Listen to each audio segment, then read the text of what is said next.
Well, say hello to our sister planet, ladies and gentlemen. Although it's a few light years away, which if you move at light speed isn't that bad. GC 667cc, obviously, could be the closest planet outside of our own solar system with temperatures and overall atmospheric conditions, I think of an orchestra of variables, that could support a formation of water and life not dissimilar to that we know here. According to astronomers, this GC planet that rolls right off your tongue, I don't remember it right now, lives in the so-called Goldilocks zone, where it is neither too hot nor too cold. Think oxygen densities, nitrogen densities, all these things. But the difference is that good old GC 667cc, there it is at least 4.5 times bigger than Earth, making it what scientists call a super-Earth. Super-Earths are what our next guest has been on the hunt for his entire career, and he's a happy scientist today.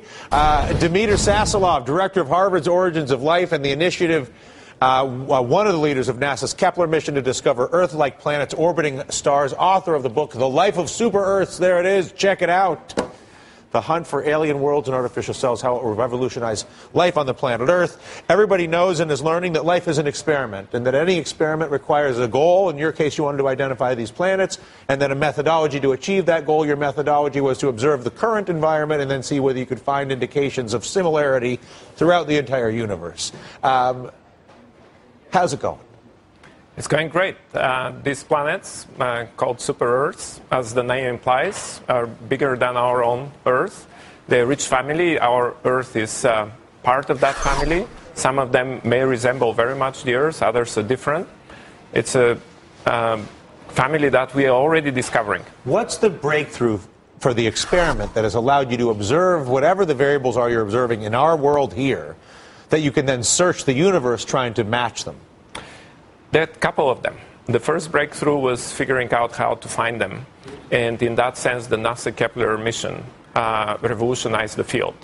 In the last 2 years and for the few years ahead, it's going to really discover all those planets in a way in which we can then study them and understand how often they happen.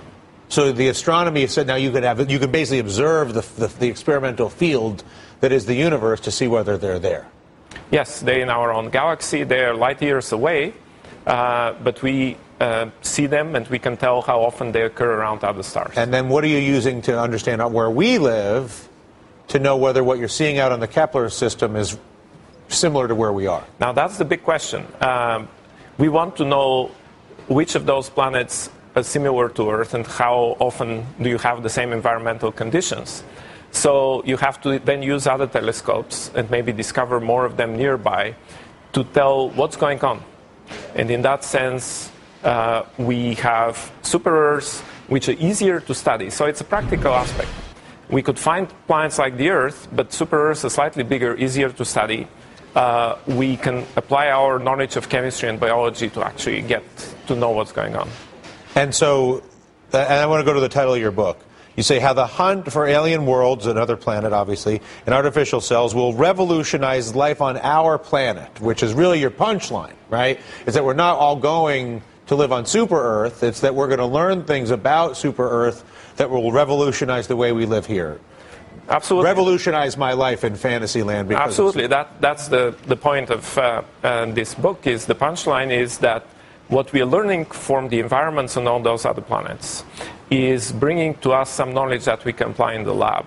And this new field of synthetic biology in which we can understand some of the basic chemistry of what we call life, some of its basic functions, which then would allow us to have the synthetic tools to create new materials, to actually do things which we cannot do today. So you're suggesting that you believe that you can reveal through experimentation with astronomy and earthbound biology meets Kepler-bound astronomy. You believe that you can marry that experimentation to reveal methods to actually not just do regenerative work, but to do generative work, actually, or originate new materials. Is that precisely right? Generative meaning synthesis, synthetic tools. The unlikely what are you going to marriage. make? What? Give me an example. An example would be historically, organic chemistry is producing new materials, plastics. We use them every day today.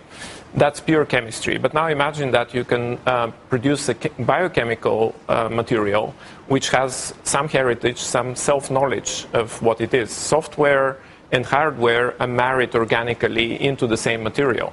That material is going to be self-sustaining, adaptive, organic, much more so than a plastic which is inert.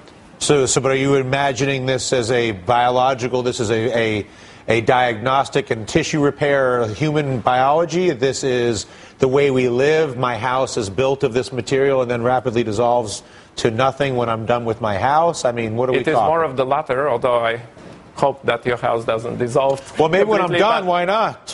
It is at the level which is simpler than what our bodies are. So we're talking more about materials rather than regenerative medicine, which is a very different. So you're talking about basically mass, this gas. We're talking about chemistry, a more powerful chemistry. Understood. And this is what is helping us then look for life on other planets, and vice versa. Other planets' chemical environments are teaching us how to do this in the lab. And where are you on the experiment right now, and relative to our fantasies while we talk about the future of the experiment? The experiment on the astronomy side is going great. We're discovering more and more of those planets. In the next few years, we'll be able to study their chemistry.